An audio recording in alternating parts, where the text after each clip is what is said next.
हसन साहब, अमेरिकी नायब सदर ने कहा है कि भारत कोई ऐसा रद्द-ए-अमल ना दे जो खित्ते में तनाज़े का बायस बने।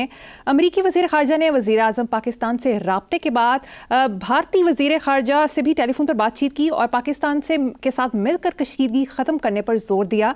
जबकि अमेरिका की साबिक नायब वज़ीर ख़ारजा बराए जनूबी एशिया ने वज़ीर आज़म शहबाज शरीफ की पहलगाम हमले की तहकीकात गैर जानिबदाराना माहिरीन से कराने की तजवीज़ की हिमायत की है।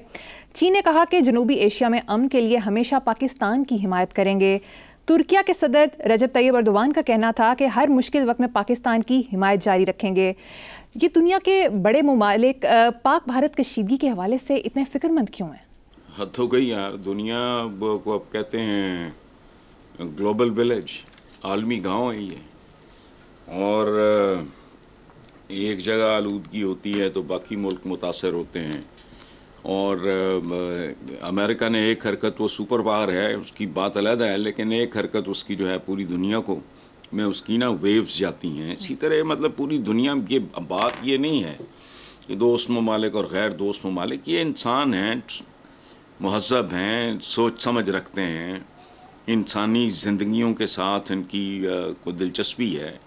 और महज़ब दुनिया और नाम नहाद तरक्की पजीर, हमें अब तरक्की पजीर ये लाड से कहने लगे हैं हम जैसे मुल्कों को। पहले कहते होते थे गैर क्या, अंडर डेवलप्ड।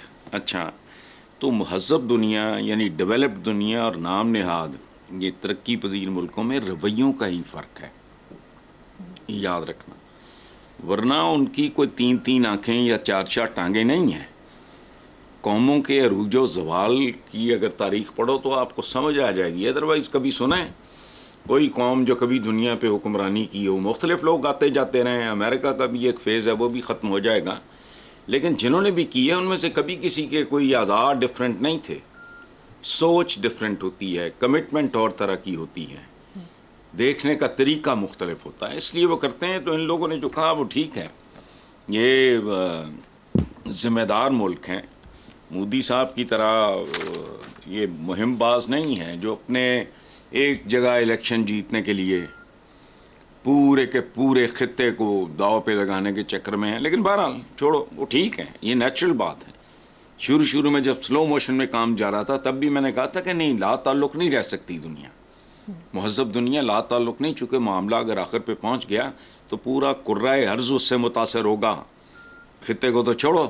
बिल्कुल, चलें आप आगे चलें। ठीक है हसन साहब, दूसरी तरफ पाकिस्तान के वज़ीर दिफा का कहना था कि भारतीय हमले का अगले चंद दिनों में ख़तरा है। अब उन्होंने कहा है कि तसादुम का इम्कान कम हो गया है, मगर भारत अब भी बौखलाहट का शिकार है। पाक फ़ौज की कुव्वत बढ़ा दी, हमने स्ट्रेटेजिक फ़ैसले कर लिए, एटमी हथियारों का इस्तेमाल इसी सूरत किया जाएगा जब मुल्की वजूद को बराह रास्त ख़तरा हुआ। ये तीनों में से कौन सी ऐसी उसने बात की है जो कॉमन सेंस में आम बंदे को, पढ़े लिखे बंदे को पता है कि ख़तरा है? एक तरफ वो कह रहा है, दूसरी तरफ तसादुम का इम्कान कम हुआ है। अच्छा भाई ठीक है, ये वेव्स हैं, ये आती जाती वोल्टेज है, कभी गिरती है कभी ऊपर होती है। हम जिस तरह के ममालिक हैं हमारे यहाँ ये चलता है, महज़ब दुनिया में नहीं होता होगा। हमारे यहाँ वोल्टेज नहीं, कभी बढ़ जाती है तो वो सारे आपके जो कुछ भी होते हैं पांडे टिंडे वो ख़राब हो जाते हैं, तबाह हो जाते हैं। वोल्टेज कम हो जाती है, उसका अलग नुकसान है। तो ये बिल्कुल इसी तरह की एक सूरत हाल है, एक मैडनेस है जो चल रही है। तो पाक फ़ौज की कुव्वत बढ़ा दी, हमने स्ट्रेटजिक फ़ैसले कर लिए। अभी तुमने क्या कर लिए, तुम्हें क्या पता दिफा क्या होता है। तो जो डे 1 से तैयार बैठे हैं, जिन्होंने पहले बहुत सारी जंगें भुगती हैं, वो तो हमेशा एवर रेडी वाला काम होता है, कोई ऐसी बात नहीं है। ये वो की वो पंजाबी का एक मुहावरा है, पता नहीं करते पहुंची जंज ते विनो कुड़ी दे कान, ऐसे थोड़ी होता है। तैयार हैं लोग, ऐसी कौन सी बात है। जो इदारा हमारा, मैं पाक फ़ौज की बात कर रहा हूँ, वो ज़ाहिर है हमेशा उनकी प्रायोरिटी नंबर 1, 2, 3 तो यही होती है। बाकी मामलात में तो ये जो सिविलियन है ना, ये सियासतदान नाम नहाद, ये घसीटते हैं उनको। तो दूसरी तरफ आप देखो, सलामती कौंसिल में भारत अपनी मर्ज़ी की वो जो करारदाद थी वो मंजूर नहीं करा सका। अच्छा, अक़वाम मुत्तहिदा की सलामती कौंसिल में पाकिस्तान ने कामयाब उम्दा सफारतकारी करते हुए पहलगाम वाक़े पर के ख़िलाफ़ मज़म्मती करारदाद थी, उसमें सख्त जो अल्फाज उन्होंने इस्तेमाल किए थे उन्होंने ड्रॉप करवा दिए। और अक़वाम मुत्तहिदा ने भी भारत के मौक़िफ़ को तस्लीम करने से इनकार कर रही है, चूँकि वो बोधा है। और अब मोदी साहब ने अपने चुनाव को बचाने के लिए कुछ ना कुछ तो करना है। और इसी बात पे मुझे सियासतदानों, पूरी दुनिया की नहीं, अपने और इस टाइप के सियासतदानों से और सियासत से मुझे नफ़रत इसलिए, ये है नहीं, ये अपनी इतनी सी चीज़ के लिए अवाम का इतना कुछ बर्बाद करने के लिए तैयार हो जाते हैं और करते हैं। तो यही कुछ इन्होंने कहा। बीजेपी के अक्सर उम्मीदवार अपनी जमानतें जब्त करा बैठे थे पिछले इलेक्शन में, ये पता नहीं क्या नारे क्या लगा रहे थे, नतीजा क्या निकला है, ये रूबा जवाल हैं।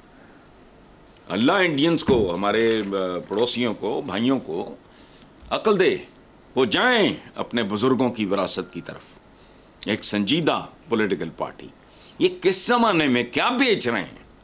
हिंदू तबाह, पता नहीं यार क्या मेंटालिटी है, क्या सोच है। कभी इनमें को मैच्योर बंदा आ जाए, या कौम अपना रुख तब्दील तो कर लिया है उन्होंने। अल्लाह करे अगले इलेक्शन का देखते हैं क्या नतीजा निकलता है। ठीक है, व्हाट नेक्स्ट? अच्छा साहब, कौमी सलामती के साबिक मुशीर lieutenant general retired Nasir Janjua का कहना है कि पाकिस्तान और भारत के दरमियान जंग हुई तो मुकम्मल तबाही होगी। ये भी कोई ख़बर नहीं है। जब ये सिलसिला शुरू हुआ है, मेरा ख्याल है हमारे पहले प्रोग्राम मैंने कहा तो यहाँ तो घास नहीं उगेगी सदियों तक। तो जो उन्होंने कहा है तो बिल्कुल ठीक है। वो अथॉरिटी हैं, वो एक साबिक मुशीर लेफ्टिनेंट जनरल रिटायर्ड, वो जो बात कर रहे हैं 100% दुरुस्त है। और एक बात है हमें भी जहन में रखनी चाहिए और हमसे ज़्यादा उनको जहन में रखना चाहिए। मैं आपको एक मवाजना देता हूँ पाकिस्तान का। मैंने कहा था ना कि नुकसान जंग में उसका ज़्यादा होता है जिसका हुजम ज़्यादा होता है। एक 6 फुट का आदमी और एक 5 फुट के आदमी के दरमियान अगर एक्सचेंज ऑफ फायर होता है तो 6 फुटा मरेगा, वो 6 फुट का मरा, जो 4 फुट का है वो। अच्छा, पाकिस्तान के ज़र मुबादला के ज़ख़ायर, ये मैं को फ़खरिया नहीं कह रहा हूँ, मैं फैक्ट शीट अवाम के सामने रख रहा हूँ, जिनमें हमारे इंडियन लिसनर, वो तो पता नहीं बैनशान हो गया, जो भी है, पाकिस्तान के ज़र मुबादला के ज़ख़ायर हैं 15.6, ज़हन में रखना। फ़ी का सालाना आमदनी है $1407, आबादी 25 करोड़, लिटरेसी रेट जो है 62 से 68 के दरमियान, करेंसी शरह तबादला जो है $1 के बदले 278 रुपये। समझ आई बात? गुर्बत की लकीर के नीचे 9 करोड़। ये है पाकिस्तान। पाकिस्तान का टोटल दफाई बजट है तकरीबन $7.5 बिलियन। अब चलो ज़रा मोदी साहब की तरफ, इंडिया की तरफ देखो, बात सुनो। जब एटम बॉम्ब है ना, वो ये नहीं देखेगा कि हिंदुस्तान का फॉरेन एक्सचेंज रिजर्व $686 बिलियन है। हमारा कितना मैंने भी बताया, 1506 बिलियन। एटम बॉम्ब नहीं देखेगा। नॉर्मल हालात हों अगर तो ये चीज़ें मैटर करेंगी। एटम बम के सामने नहीं, वो बहुत बड़ा बदमाश है। अच्छा, और बॉम्ब ये भी नहीं देखेगा कि फ़ी का आमदनी हमारे यहाँ, उनके यहाँ है 2.25 लाख सालाना। ठीक है, हमारी मैं बता ही चुका हूँ। अच्छा, करेंसी का जो है शरह तबादला इंडिया का 85 रुपये है $1 के बदले। हमारा मैंने क्या बताया, $1 के बदले 278 रुपये। समझ आई बात? एटम बम ने नहीं देखना, उस बेवकूफ़ को समझ ही नहीं आनी। अच्छा, बम ये भी नहीं देखेगा कि इंडिया की आबादी 1 अरब 46 करोड़ है, वो आते सिर्फ 25 करोड़ है। ना ना ना, बमों की आंखें नहीं हैं जो देख कर फटें या सोच कर फटें। अच्छा, मज़ेदार सूरत हाल है वैसे। अच्छा, वहाँ का मतलब इंडिया का लिटरेसी रेट है 77%। समझ आई बात? हमारा है 62 से 68 तक।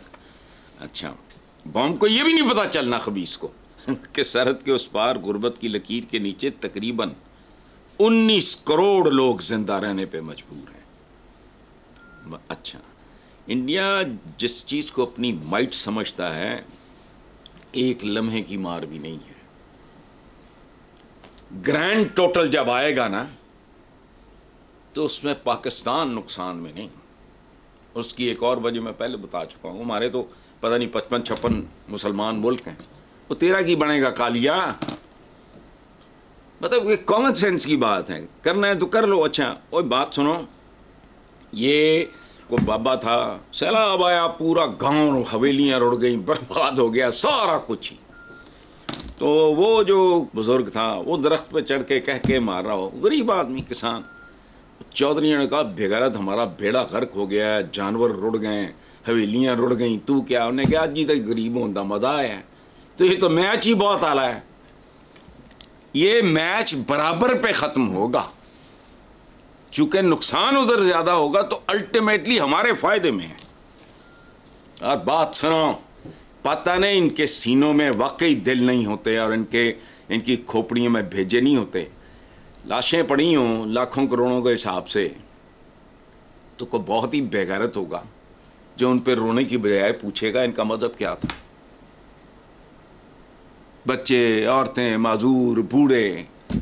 और बात सुनो, हमारे दीन में पहले था अरब वर्ल्ड में कि जंगों के बाद जो फातहीन होते थे वो मफ्तूहीन जो थे, मफ्तू हुआ जो लोग होते थे, उनकी लाशों के आज़ा काट देते थे। हमारे हुजूर ने मना किया। और मैं सोचता हूँ कि एटमी जंग हो गई तो अदा ही नहीं रहने, किसी ने बढ़ना की है। होश कर लो अगर होंगी है तो, नहीं तो फिर पता नहीं, इत्थे भी साड़ी कोई नहीं सुनता, उन्होंने भी नहीं सुननी। लेकिन इन्होंने मेरी एक अपील है कि यार एक बारी टंटा मुका दो, फिर नहीं अगर बाज आते पूरी कोशिश करें रुक जाए, नहीं रुकता तो फिर ये 100 साल बाद देखेंगे आने वाली नस्लें, जो बचा कुचा होगा वो आ जाएगा।